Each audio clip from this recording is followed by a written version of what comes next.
I'm going to be honest, guys, I'm a little nervous about this one. This morning, Cole started off, we were praying during setup, and we were sitting over there, and Cole was sitting on my lap, and he looked up at me, and he said, "Daddy, you got a snot in your nose." And that started me off on I feel real confident today. I'm feeling good. I'm ready for y'all, and so if I have some nervous tics, that you know why. As Brock already said, today is a little bit of a different kind of a sermon. It's gonna be a little weird, but that doesn't mean you need to tune out. I think there's something in it for all of us. Today's kind of a vision casting day. Okay, it's kind of something really cool coming down the pike, something that we have been building towards for almost a year, and something we're going to spend the next 5 or so months kind of praying towards, and casting vision for. And so we're going to spend a little time talking about that today, which will be good. And I'm excited about telling you a little bit about what's coming. And my hope is that in us casting this vision for the future, in us talking about what we're expectant for, that today would serve as kind of like a launch pad or a jumping off point for us to be united in prayer and in vision towards this thing. But before I do that, I also have what I genuinely believe is a specific word for all of us in our present moment. So we're not just talking about what's coming up several months from now. We're talking about ways that we could follow Jesus more closely now. And so before I get into the vision stuff, I'm going to talk about that, okay? So go ahead and turn in your Bibles to Leviticus chapter 25. And you know it's going to be fire when somebody from the get-go just cracks open the book of Leviticus, all right? We're going to have fun today. Leviticus chapter 25. It's going to be a minute before we get to that passage, but go ahead and have it ready. So I have this thing where I'm kind of a foodie, but about dumb stuff that doesn't really matter. I'm not a foodie. I'm not really bougie in my palate or my taste about main course kind of stuff, but I get really, I do deep dives on stuff that's kind of off to the side that doesn't matter. So for example, a couple months ago, I got on a pickle kick. A pickle kick. It happens. It happens to a pickle kickle. Don't laugh at that. You're better than that. I was at Firehouse or Steamboat or something, and I took a bite of the pickle spear that came with my sandwich, right? You've been to the kind of place. And for some reason, I bit into this pickle spear, and it was just everything I wanted it to be. It just satisfied my every expectation.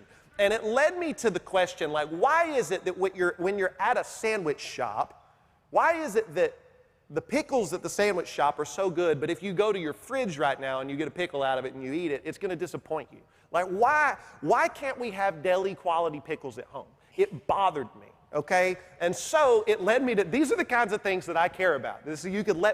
You're seeing behind the curtain right now. And so and just like that, I embarked on a quest to find a way to bring the taste of deli quality pickles to my home.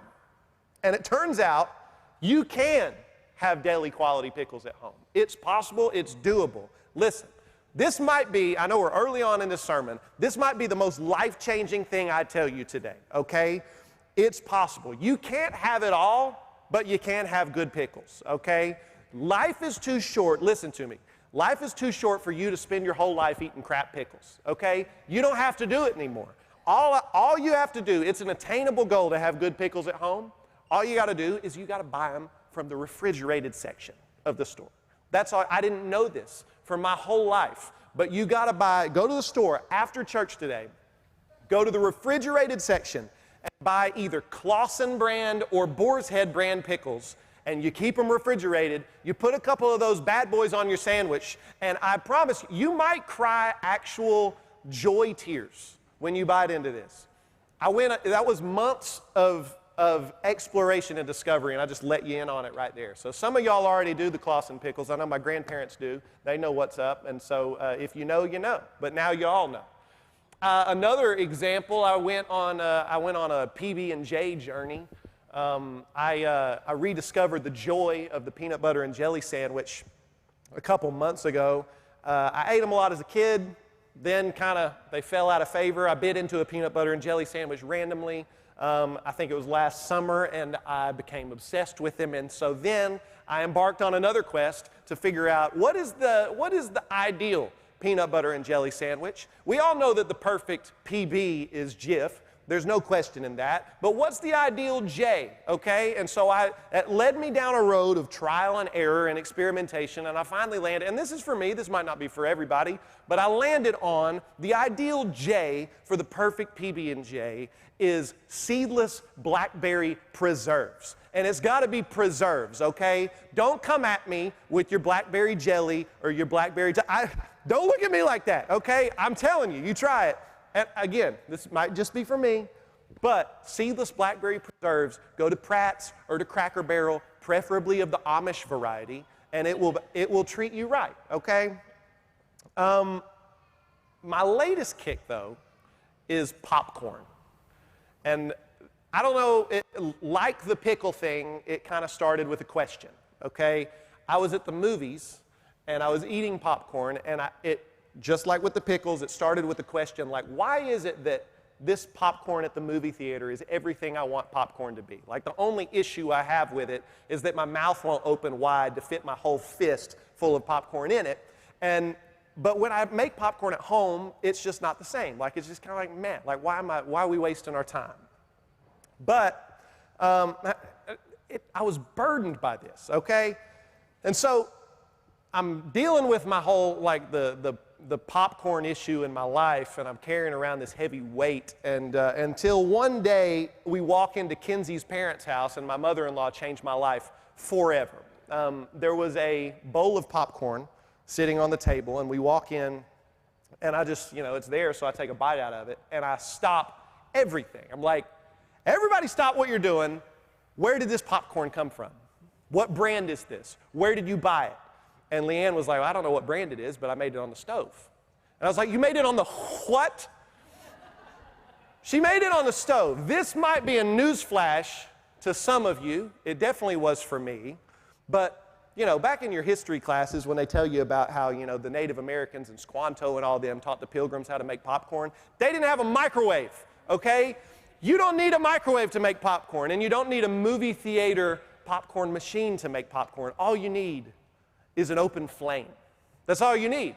And so, or not, if you have an electric cooktop, that works too. All you do is you take a saucepan or a bowl, you get loose popcorn kernels at the store, and you pour some of them in there, you pour some oil in there, and then you cover it with a lid or aluminum foil, and you stand there, and you just shake the pan over medium-high heat until it all pops.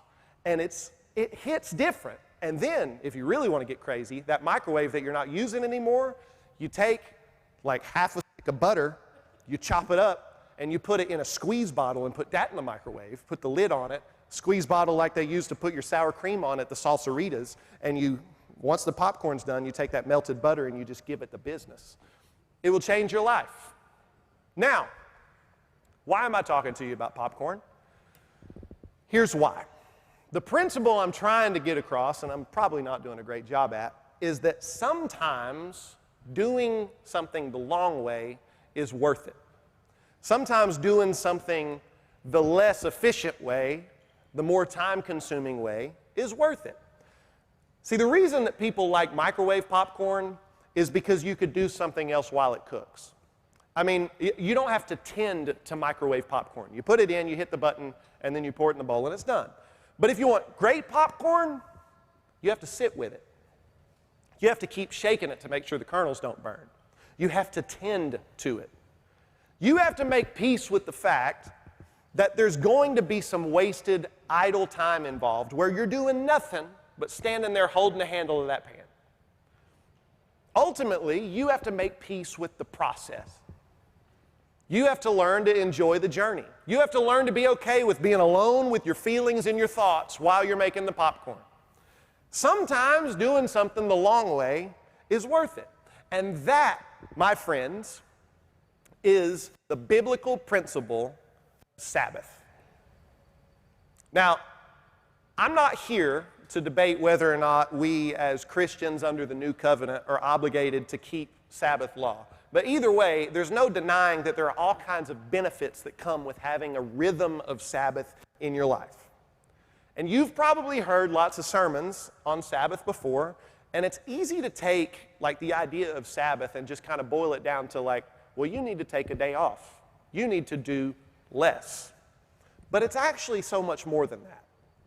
Because, and it doesn't even necessarily mean that you have to do less. I mean, the command to observe the Sabbath for ancient Israel, it was more of a command to completely restructure the rhythm of life so that you are consistently resting in the fact that God, not your own willpower or effort or performance, but God is your ultimate provider.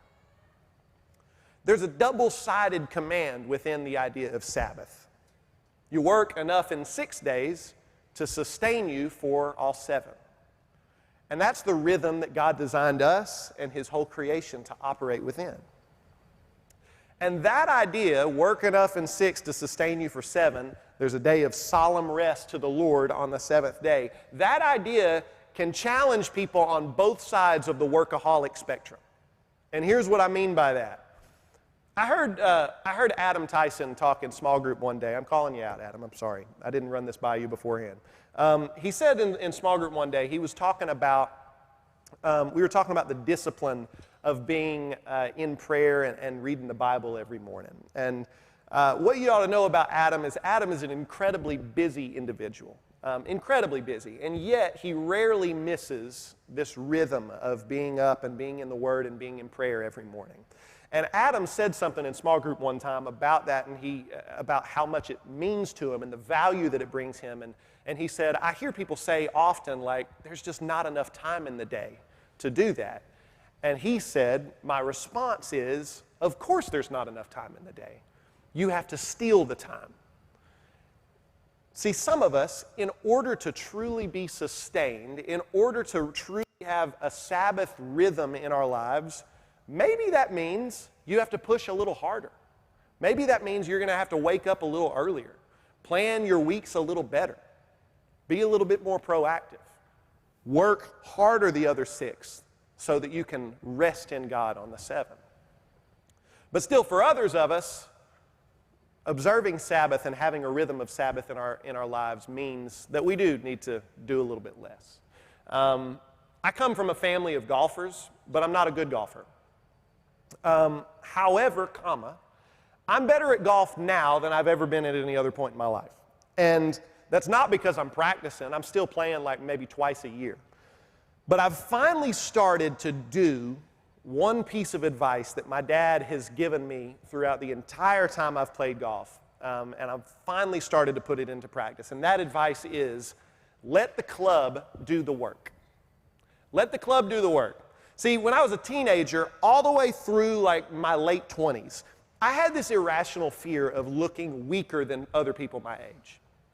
I was terrified of standing on a tee box and not being able to hit the ball as far as other people I was playing with. And because of that, on every shot, man, I was wide open.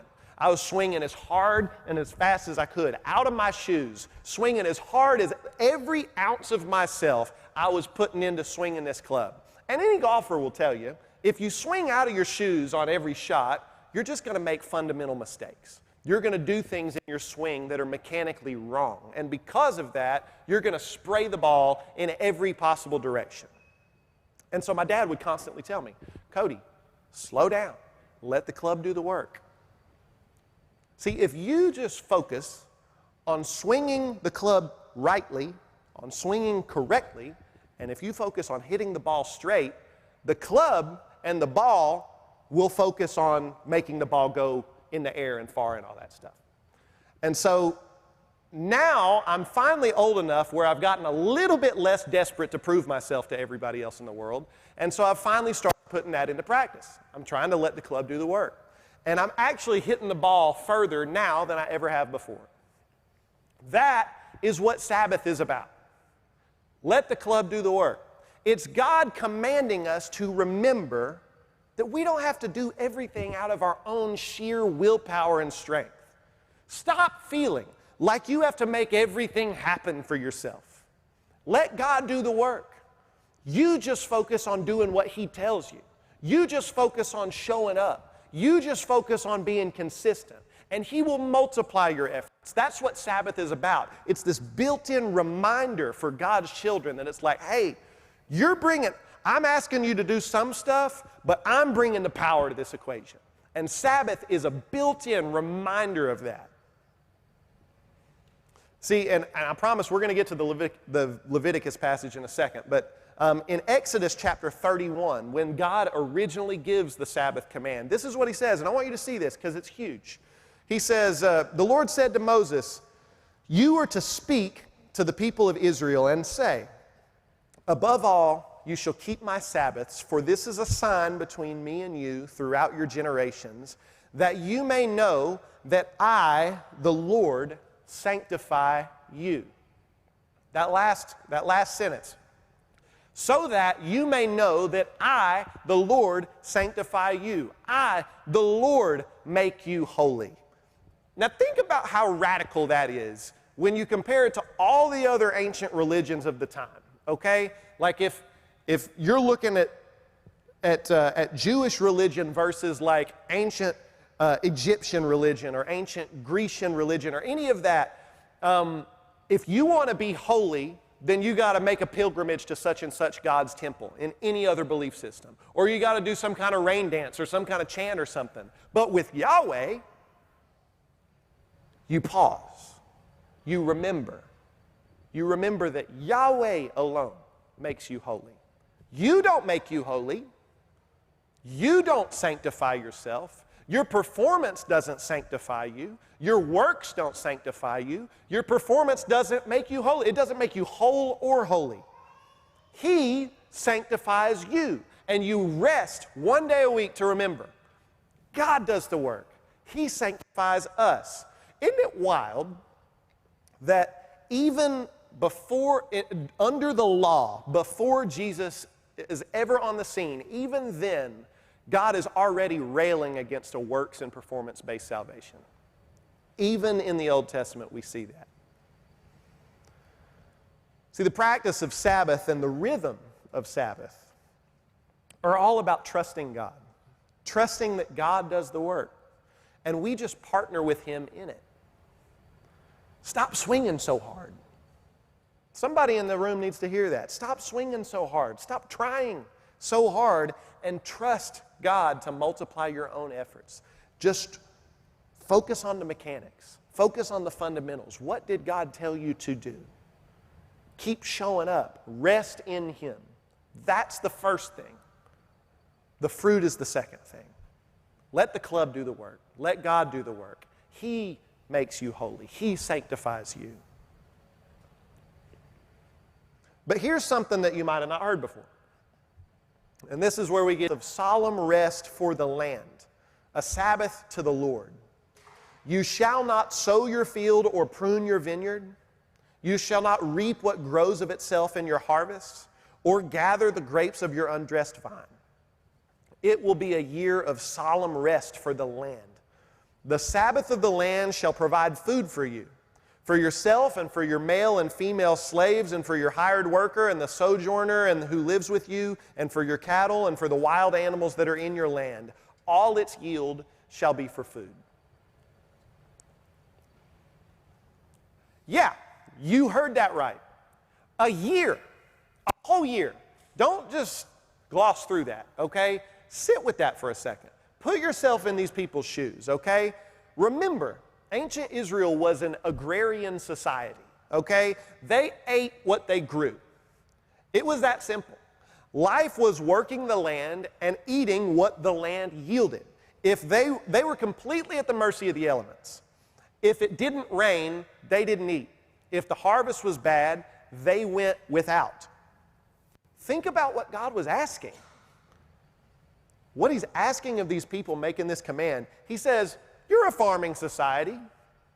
You live off what nature gives you. Your work consists of plowing the fields and seeding the fields and harvesting the fields. That's great. I want you to do that for 6 years. But on the 7th year, don't do it. A whole year. I want you to quit on the 7th year. Quit! Yeah.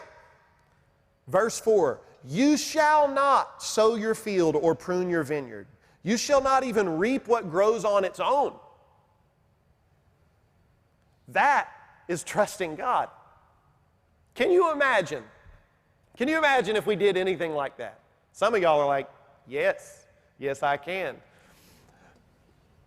If you look a little bit further in Leviticus 25, in verses 20 and 21, God says, and if you say, what shall we eat in the 7th year, if we may not sow or gather in crops? Seems like a legitimate question. God responds, I will command my blessing on you in the 6th year so that it will produce a crop sufficient for 3 years. That idea was crazy to them then. I mean, don't miss it. That's crazy. But it's even more crazy now. See, back then, ancient societies like the ancient Israelites of Moses' day built their rhythms of life around the seasons. There were times for planting, times for harvesting, times for resting. The days were longer in the summer months, shorter in the winter months. You get the idea. But now, our way of life is becoming more and more seasonless. I mean, you don't plan your days around what time the sun is going to come up and what time it will set. Most of us, some of us do, but most of us don't plan our meals around what local produce is in season. You could get apples all year long. And many of us definitely don't have seasons of solemn rest where we trust that God will multiply all that we have done and that He is enough built into our schedules and our way of life. And I've been setting this up, but here's the crux of what I'm wanting to communicate to you guys. And this is what I have felt convicted about in my life and what I feel like I need to pass on to you, okay? In our culture, you are kind of expected to produce constantly. There is no season of growth and season of harvest. There's no spring, summer, winter, fall. There is just harvest, harvest, harvest. In our culture today, that's what we have kind of grown towards, is you should always be crushing it. You should always be dominating. You should always be working towards the next thing. Harvest, harvest, harvest. And that's just not sustainable. That's something I'm wrestling with right now, guys. Feeling like you got to do everything out of your own strength and not trusting God, not resting in Him first. You know what I mean? It's easy to focus on the to-do list and forget, what am I even doing this for? I mean, I'm in ministry. I'm kind of like, I feel like I'm working for God most of the time, but sometimes I forget to be with Him. That seems backwards. I have an apple tree in my backyard. You know how many times a year we get to pick the delicious apples off of this apple tree? One time a year. J-U-A-N, one. That's a terrible joke. See, God didn't design that tree, that particular tree. Some fruit trees bear fruit more than one time a year, but this particular tree in my backyard, God did not design to bear fruit more than once a year. And there's a lot of lessons to be learned in that. Okay, for one, even though we only see apples for a couple months out of the year, doesn't mean that the months where we don't see apples aren't useful in bearing fruit. There are things happening beneath the surface that we don't see. And those months where we don't see anything happening, where the tree seems to be dormant, those months are just as important to the process as the months where we see the fruit. Meaning,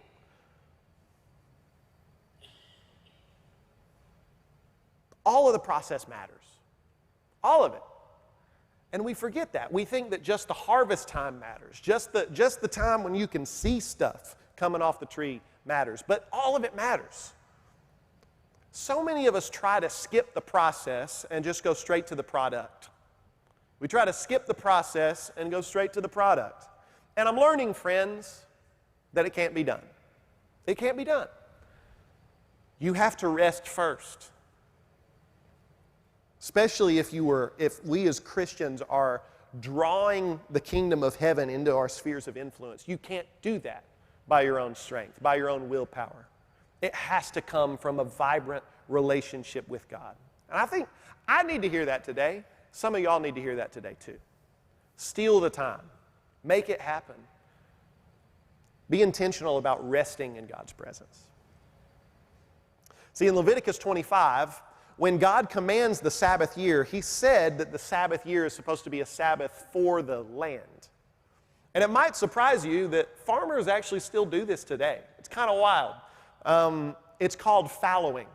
Fallowing is an ancient practice. A lot of people think that the idea came from the Old Testament. And it's a practice that, like, commercial farms will still do this today. They'll let a patch of soil sit unused for a year, which seems very backwards and very irresponsible use of resources. But there are all kinds of scientific benefits to it. See, when you let the soil rest for a year, it allows nutrients to be replenished in that soil. And it allows, it stops the life cycle of diseases that attack those crops. And it ultimately increases biodiversity in those fields.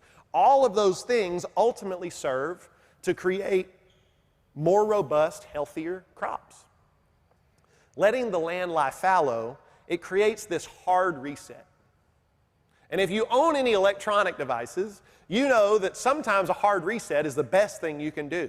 Turn that thing off, turn it back on, unplug it. Sometimes that's all you got to do is a hard reset. And it's the same with us. There is a distinct benefit in our lives to letting the soil lie fallow, to letting it rest, to working the fields God's way and not necessarily in the fastest way, to do things the long way. Sometimes it's worth it. Now, to change gears and to talk about some of the vision stuff. Here's the Cliff's Notes of what's going on. The big changes that are coming down the pike mainly have to do with small groups, okay? And this is something that I've been praying towards and researching towards for about a year. The bottom line is, and what's going to happen, is the rhythm that we've been talking about in our time together thus far, this rhythm of letting the soil rest sometimes, we're going to take that rhythm and kind of implement it into how we do small groups for the next several months. And we're going to do that in preparation for an even greater harvest, okay? So you might have heard this through the grapevine already, but we're going to do something really different. I mean, I've talked to other churches and everybody's like, no, we ain't never done anything like that. We're going to do something pretty different for the remainder of this calendar year at Whitestone. Normally, it's around this time every year that we have like a big small group launch service. Y'all have been to them. We'll have some kind of food, and we'll have tables around the room, and we'll be like, hey, these are all the small groups we're offering this year. You should sign up for one, and we'll launch groups, and we do that every fall around this time. This time, hold on. I got ahead of myself. We do that because it's biblical. Right? We have small groups because it's biblical. What we do in here on Sundays it's of extreme importance, but it's only one component of what being in Christian community looks like. I mean, the early church shows us in Acts 2 just how important it is to be deeply rooted in community, meeting with your brothers and sisters throughout the week in one another's homes, breaking bread together. It's incredibly important. But this fall, all of our adult small groups, student small groups will keep doing their thing, but all of our adult small groups, we're going to let the soil rest for a semester. We're going to take a fallow season. We're going to have a hard reset. And during that time, we're going to intentionally invest in our small group leaders, many of whom have been just tirelessly serving faithfully for years. And we all as a church are going to pray together for an even greater season of harvest starting in January, when we're going to launch into an entirely new way of doing small groups. Now you might be thinking, that doesn't make any sense. And you might be right. I just told you how important it is to have small groups. And you're like, but you're going to take them away. Why are you doing that? What's biblical about that? And also, and this is a fair point, we're coming out of summer, which has already kind of been a fallow season. Most of our groups haven't met through the summer either. So wouldn't that already count as a fallow season? And I hear that. I completely get it. Let me tell you why we're making this move right now. So anytime you make a drastic change like this, it's because there's something that you're trying to improve, right? So let me tell you what the problem is and what the problem is not, okay? The problem is not the quality of our small groups. That is absolutely not the problem. My life has been changed forever by small groups from this church. I've been deeply formed and discipled through groups here alongside many of you. The problem is not the quality of our groups. It's not the quality of the offering that our group leaders are bringing. I'm convinced that we have some of the most incredible small group leaders in the world. And I'm not just saying that like a Buddy the Elf, world's greatest cup of coffee kind of thing. I genuinely mean some of the greatest small group leaders in the world. We have people at Whitestone like Randy Love who consistently have shown up and loved and invested in our people through small groups, often leading multiple groups at the same time. I think you'd be hard-pressed to find better small group leaders at any other church. I really believe that. What the problem is that over the years, our groups have historically had a hard time multiplying. And that's what I and the elders and the staff would really love to see happen, is we've had a really hard time sustainably creating and launching new groups that then go out and multiply into new groups after that. And that is a problem because one of the main ideas of discipleship is that over the course of time, young Christians turn into mature Christians, and those new mature Christians disciple the young Christians, and it's a cycle. Our groups should be creating new small group leaders, and the reality is that a lot of the same people have been leading our small groups here for years, and we haven't had a whole lot of new people jump in and take that step like, hey, I'm going to invest in some people. And honestly, it's not a terrible problem to have. I think we've had small group leaders that are so good and so consistent for so long that our church has kind of developed this mentality that there are just certain people who are gifted to lead small groups, and then there's me, then there's everybody else. There are some people like Randy or like Rod or like the other Randy. You're not the other Randy. You're both equal Randys. I don't know why I said it like that. There are some people who are uniquely gifted for leading small groups, and if you don't have that gift set, then it's just not for you. And I reject that idea. I mean, are there people who have been uniquely gifted by the Holy Spirit for leading small groups? Absolutely. I mean, you couldn't look at Rod Collins and deny that. He was gifted for what he did. The Holy Spirit empowers Randy Henderson to do what he does for as long as he's done it. But the idea that there are just some people who can do it and who can lead and who can disciple younger people beneath them, and there are some people who can't, I reject that idea. There are tons of you in this room right now who could benefit from there are people behind you on the path who could benefit from what you have learned, from what life has taught you, from what your walk has taught you. I really believe that any Christian can lead a group. All it takes is caring about the people that you're leading and a little bit of training and some resources. And that is what we want to see happen. We want to, through making this change, and honestly, what we're doing, we could whiff. It might not work. I'm not a pro at this. But what we would love to see happen is we want to see our groups create new leaders and create a cycle. We've said at Whitestone that we're going to swing hard and hope to hit something. This is a swinging hard, okay? We might miss. We might not hit anything. Let me tell you what it's going to look like, and I know I'm almost out of time. We're going to do a hard reset this fall. This fall is going to be a fallow season. We're going to let the soil rest, and we're going to pour into our leaders during that time. Then, starting in January of 2025, we're going to relaunch small groups.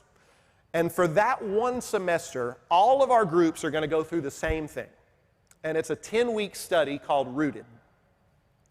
But calling Rooted a 10-week study is not really an accurate description. It's really designed to be like a catalyst for new groups to form and for people to grow deeply in community over a relatively short period of time. And over the course of that 10 weeks, in Rooted, you and your group, you're going to serve the community together. You know, you might go to Carm, you might go to the food pantry and serve together. You're going to have extended times of prayer together. You're going to worship together. You're going to share your testimonies with one another, in addition to the other group stuff. I would call Rooted a high commitment discipleship experience, and we're all going to go through that together. Everybody who decides they're going to jump into a group in January. And calling it a high commitment discipleship experience, don't let that scare you. I didn't say it's hard. I just said it's high commitment, okay? Not too long ago, in the men's group that I'm in, there was a guy who wanted to join in, and we were talking about, you know, do we let this guy into our group, like we're the Fellowship of the Ring or something. I don't know why it was even a debate, but we're talking about this, and Greg Blackman said something to the effect of, the only requirement is consistency.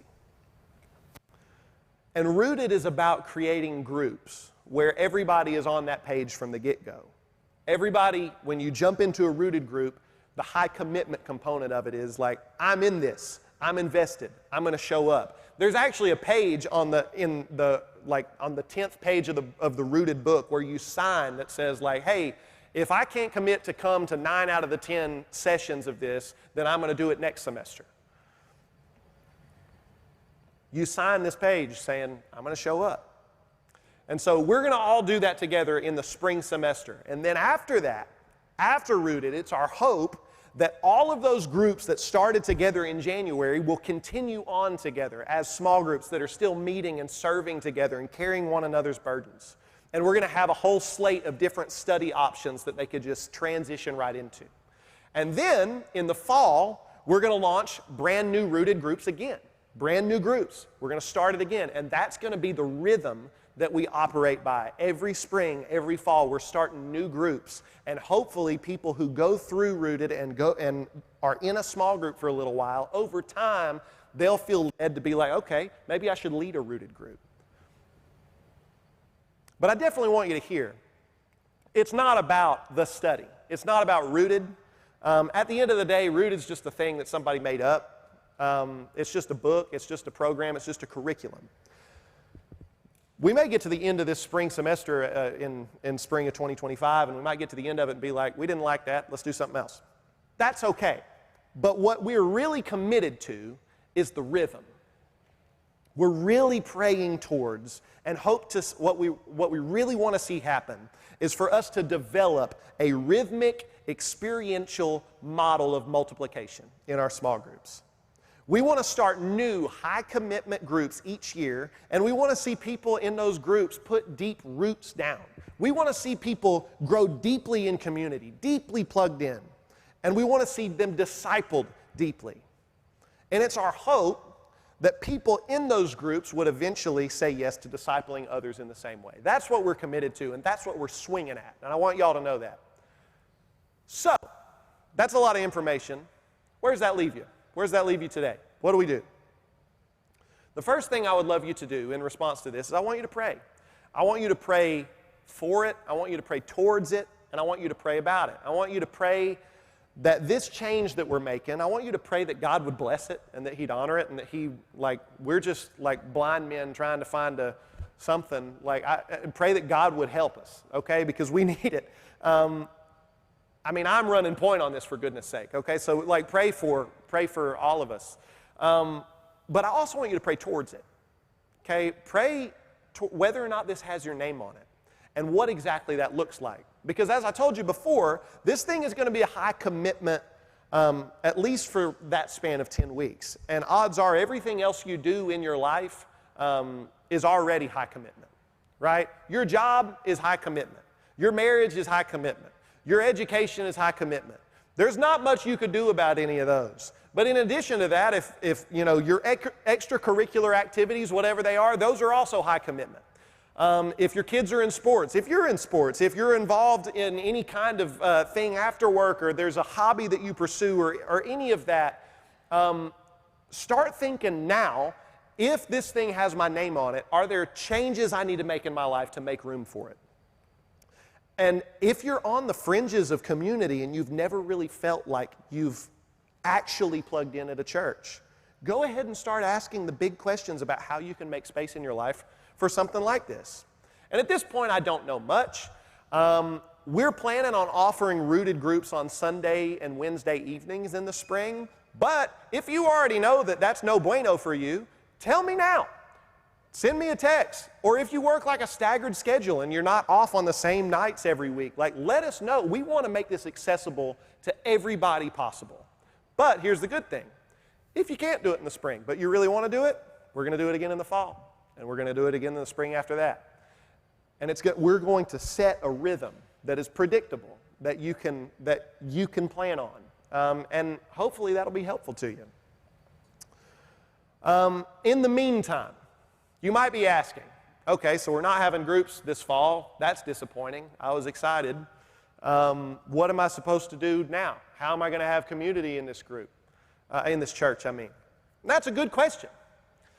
And there are a couple answers to it, okay? First off, we're going to continue to offer a few traditional Bible studies on Sunday mornings here before service. So those are going to launch in several weeks, and we encourage you to come to those. I think there's going to be, I think Randy Henderson is going to head up one. We're still finalizing details for that. I think there might be a ladies' study. We're ironing out the details on that. And so that is an option, a Sunday morning Bible study. Dig into that. But in addition to that, the great thing about community is you could get it a lot of different ways. I would encourage you this semester to pray about really getting involved in serving in the church somehow. It's no secret that a lot of people in our church who are the closest knit are the people who are ride or dies for one another are the people who have been consistently serving together. You look at the people who've been setting up together week in and week out, the people who serve in the pantry together. There are all kinds of things that have to get done every week to transform this place into a place where people can meet with God. And there's a whole team of people who serve together to make that happen. If you're interested in being a part of that, let me know. We've also, like I mentioned, we've got the food pantry, we've got CARM, we've got the foster care trailer, Morning Point assisted living, Water Angels. There's more than that, just to name a few. If you want to dive into any of those things, feel free to talk to me, talk to Brock, talk to Claudia, talk to Stacy. Dig in on serving. If you feel like you need community, I think that might be a better way to get community than being in a small group sometimes, is serving other people together. All that being said, I'm going to shut this thing down. I know I've talked for a long time. I really believe that taking a fallow season this fall, letting the soil rest, I believe that us doing that, in that time, spring is going to be approaching. And I think the harvest is going to be plentiful. Band, y'all can go ahead and come back up. I believe that as we double down on investing in our small group leaders and in our areas of service this fall, that we will prepare ourselves for some incredible things. Because I've learned that there's a time for everything. Just like Solomon wrote in Ecclesiastes chapter 3, there is a time to plant and a time to harvest. And sometimes to prepare for a greater harvest, you have to let the land grow fallow. So, as we enter into this upcoming fallow season, let's remember that it's only our Father who does the work. And our job is just to be consistent, to trust His timing. So my encouragement to you is this: let God do the work. Make sure you're resting in Him first. Let the club do the work. Be patient with the process. Sometimes doing the thing the long way is the best way. Let's pray.